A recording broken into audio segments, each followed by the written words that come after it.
What a beautiful morning this is, even with the gray clouds and the rain, gorgeous music, anticipating yummy sweets. I don't know how I'll make it through. We gather once again in the solstice season, when the hours of dark are longest. We find warmth here to take some of the chill out of these wintry days. This is a season of poetry and music, stories and song.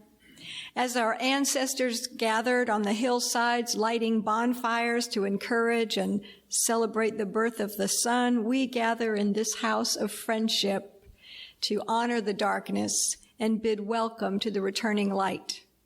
The many holidays and holy days of this season find their roots in the simple gestures of hope and gratitude expressed by our ancestors centuries ago. As our chalice flame moves with the breath of the universe, may we here be gathered to open ourselves to the universal human experience, inherent in the time of winter solstice. We belong to the rhythm of the universe. As participants in creation, we move with and are moved by the rhythms of the seasons. Now we invite Michael for the lighting of our fourth Advent candle. In the weeks of the Advent season, the weeks of waiting, we have remembered patience. We have looked to light to dispel darkness. We have pledged to be, do, and seek peace. This week, we remember the foundation of all these things, love. In this holiday season, throughout the year to come, and always in our lives, may we know we are loved. May we share the love we have, and may we be the love we wish to see.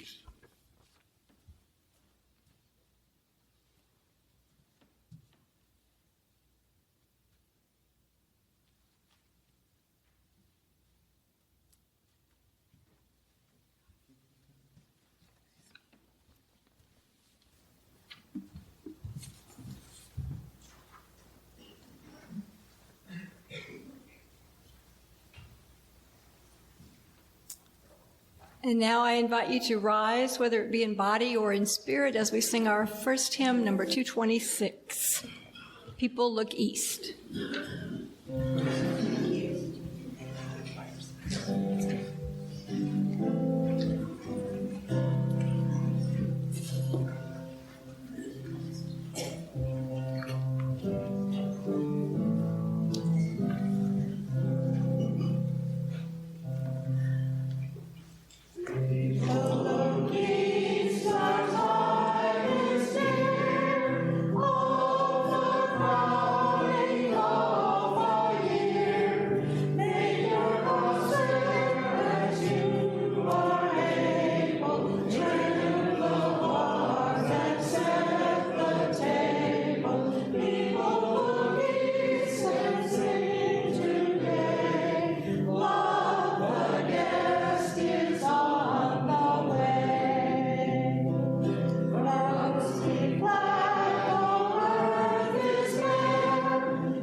And now, as we remain standing, let us recite our covenant.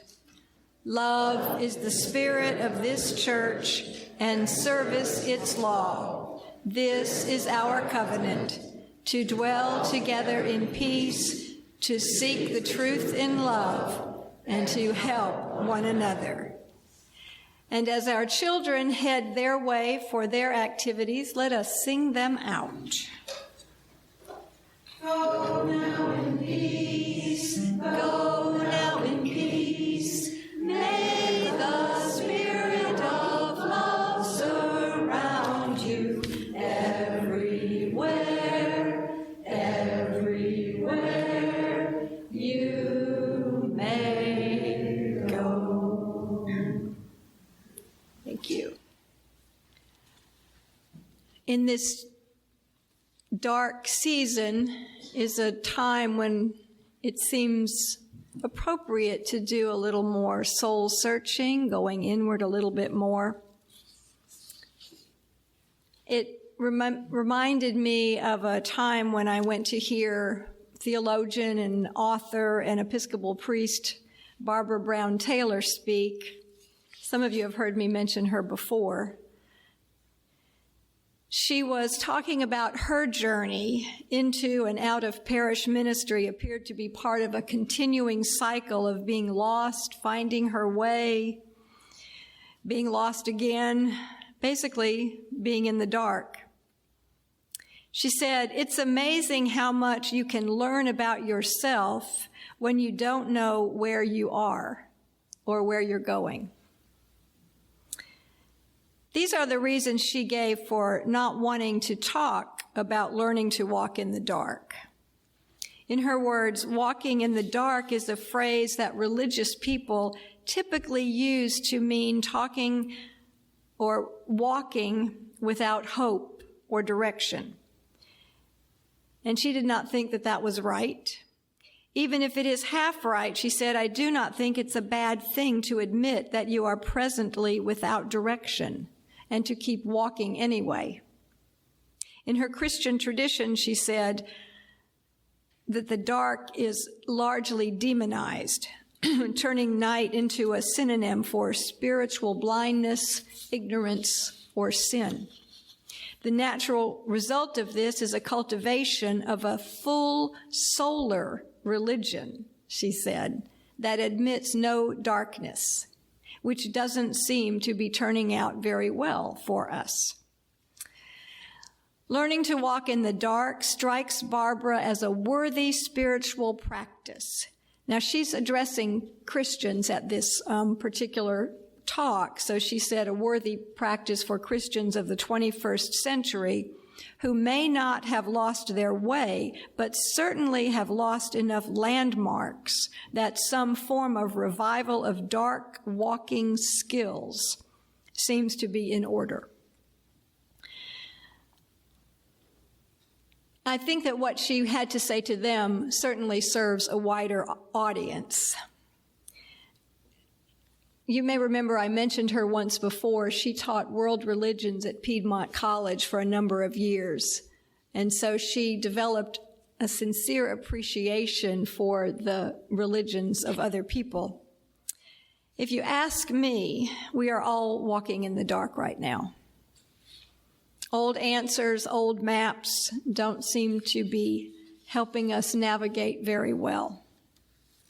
For one thing, a lot of people who imagined life progressing in a particular way are caught in the middle of caring for aging parents, as well as their children and grandchildren, and perhaps their partners.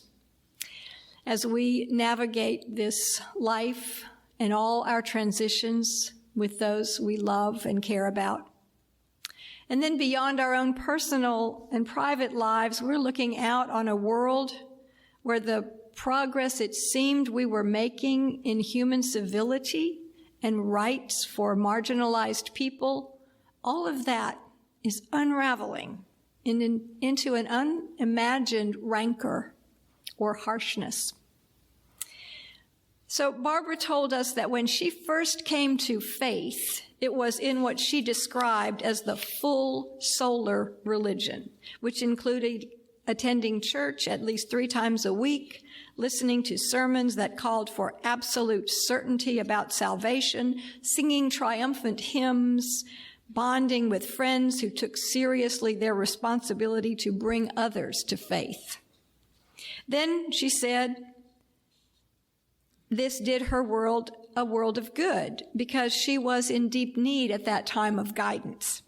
It turned my face to the sun, she explained, and offered me useful maps, gave me a sense of purpose. But it also saddled me, she said, with a kind of darkness disability that would haunt me for years to come. The only darkness in this expression of faith was the darkness of Satan, of God's wrath, of my own heart. The only people who walked in darkness were the children of darkness. The prince of darkness was not anyone you ever wanted to meet, much less spend time with. It took her years to realize this was not the whole story, that Scripture witnesses to a God who sometimes hides his face or hides God's face. Moses spoke to God in a thick darkness. In Isaiah, God says to Cyrus, I will give you the treasures of darkness, riches stored in secret places, so that you may know that I am the Lord, the God of Israel, who summons you by name. The December before this talk, she explained that she had once again found herself in such a dark place. She lost 10 pounds, all her friends were scared for her, and she realized that all of her faith constructs were just that, constructs. If empathy is a dark walking skill, she told us, I have more of that now. She asked us, once your certainties have crashed, do you really want to send them to the body shop so they can get fixed and you can put yourself back in them again? Isn't the loss of the illusion really a good thing in the end? Things like, for those of you who remember, love means never having to say you're sorry. I think we got over that one, didn't we? Or faith means you will never worry. Right. In its place, you may find a little bud of courage opening up.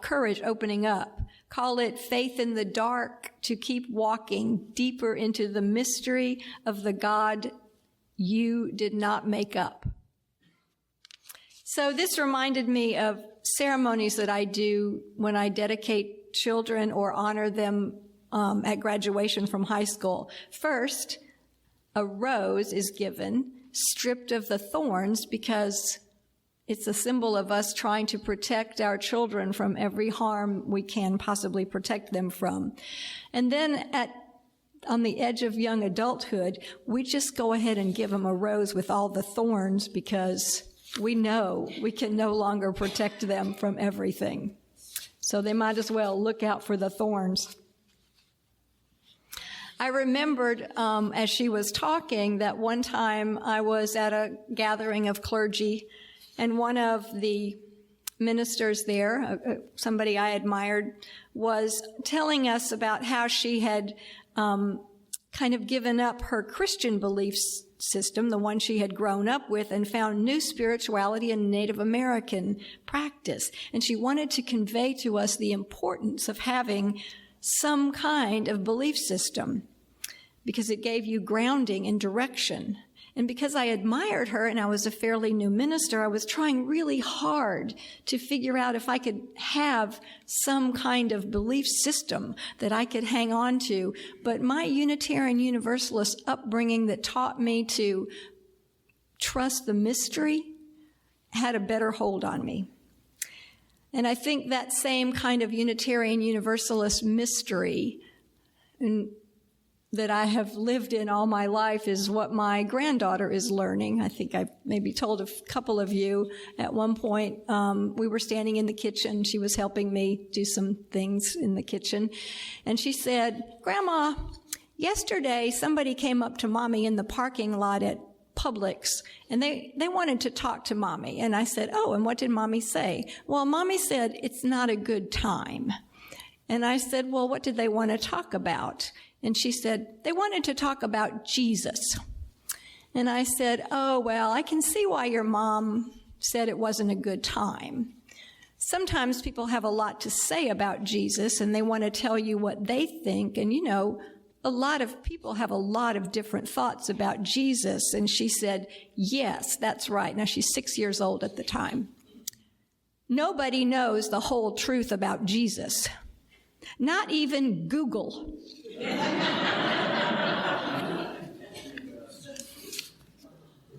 The source of all wisdom. So when Barbara spoke of the divinity school students still holding the solar religion, I remembered some of those folks from some of my classes. I remember there was a young woman studying to be a Lutheran minister at a class I took at Candler, a Hebrew Scriptures class. And she told the professor that she had been warned about going to divinity school or theological school because she might lose her faith.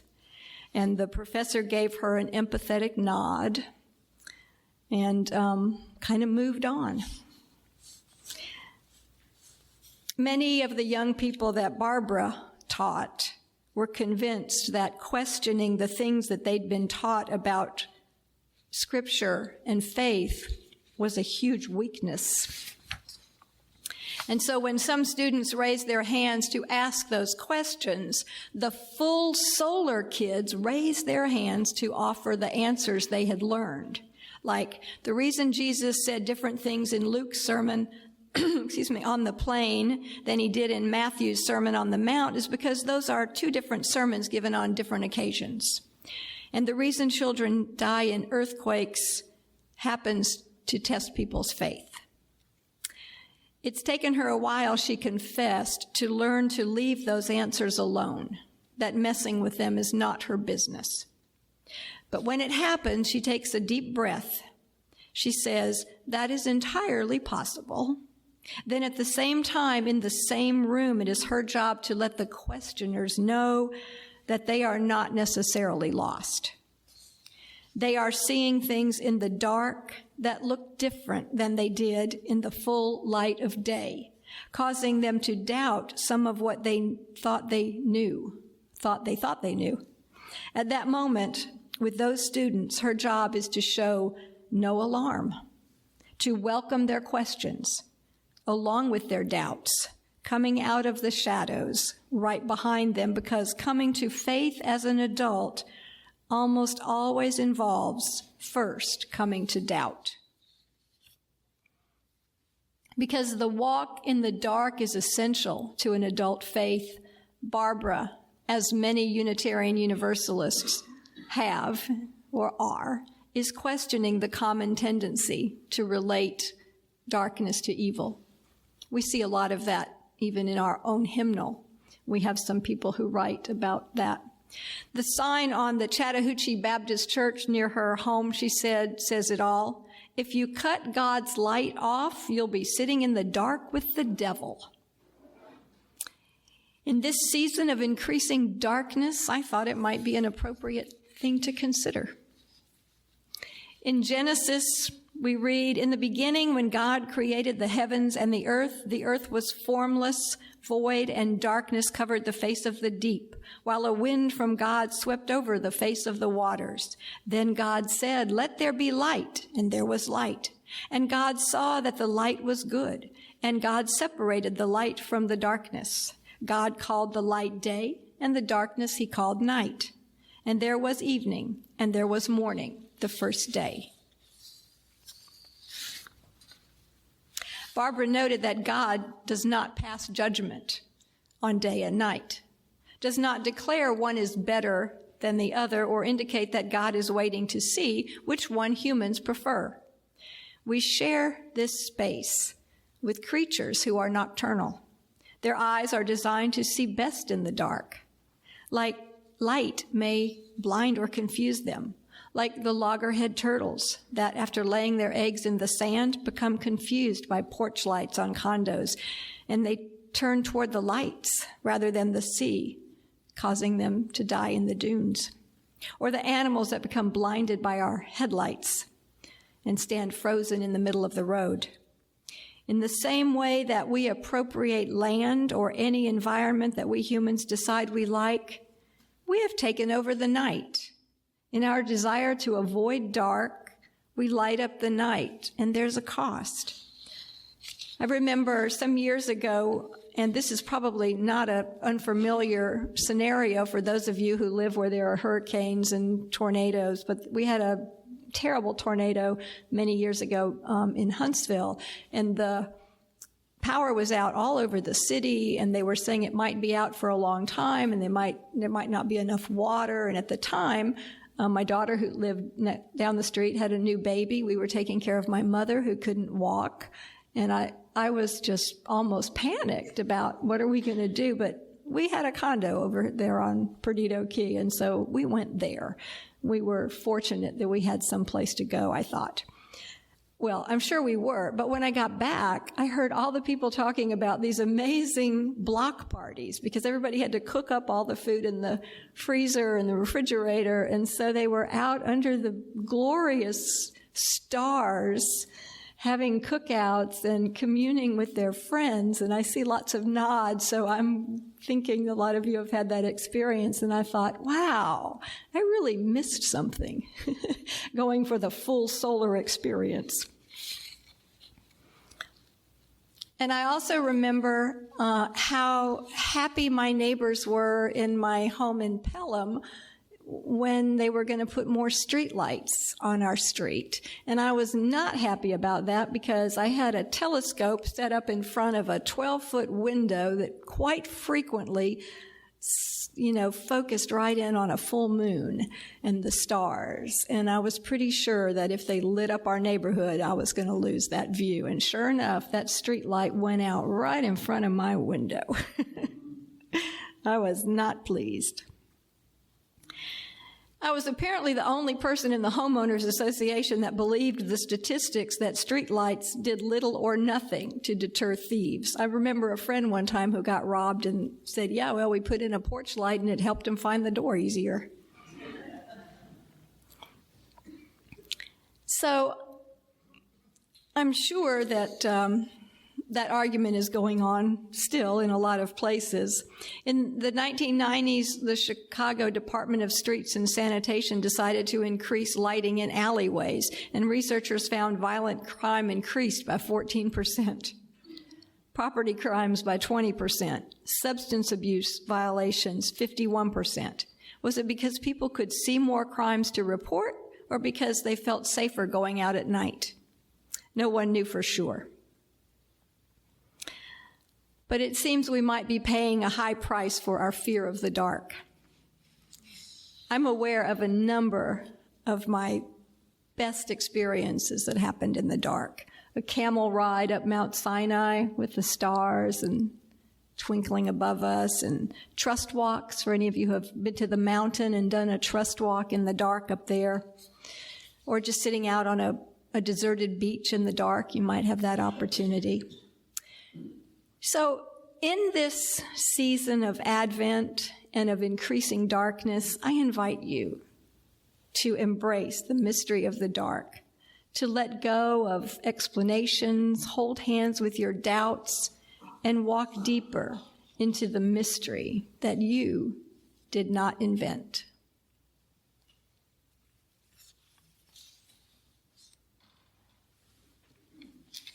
Our closing song is a song for Hanukkah, because we are in the season of Hanukkah now. Light One Candle. It is number 221, and I invite you to rise, whether it be in body or in spirit.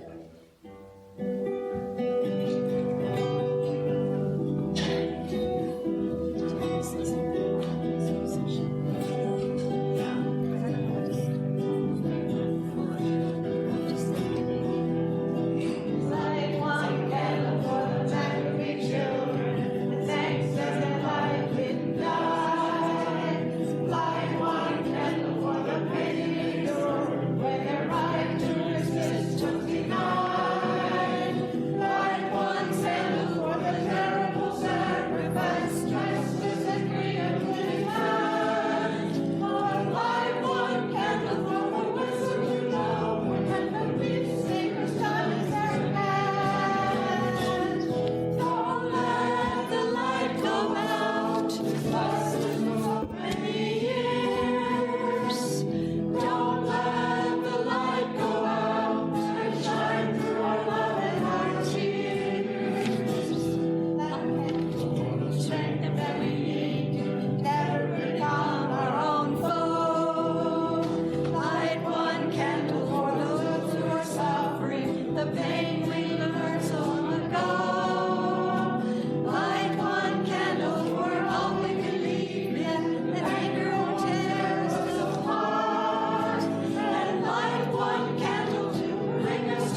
and you can sit down for a minute if you want, because I've got some closing words that are a little bit long. And I want to thank Arturo Connick.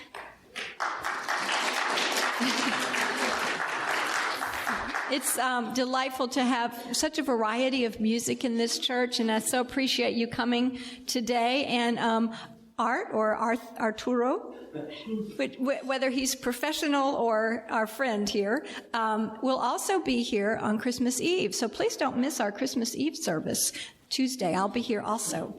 So this is some words from Reverend Richard Gilbert, who I frequently quote and who Nancy quoted this morning for our words of meditation. It's about the nourishing dark. We pause in holy quiet of the nourishing dark. We miss the sparkling daylight hours, the long days of brightness and activity. We yearn for their swift return and wonder if we can wait, or if our patience will at last give out. We forget the nourishing dark at our peril. There is mystery in the dark to be probed. There is the adventure of that which cannot be known, cannot be seen, can only be experienced in the soul. There is deepness in the dark, impenetrable and inviting. In the darkness, we rest our bodies and our souls. We escape that which distracts and confuses. We come face to face with ourselves. We come into the deep places of our being. Darkness is not mere absence of light. Darkness is not simply an interval between days. Darkness is the softness of things, the blessed quiet of the night. May we not bemoan the dark, but relish it. May we feel its powerful presence and rejoice in its mystical embrace. May we celebrate the deep and nourishing dark. May it be so.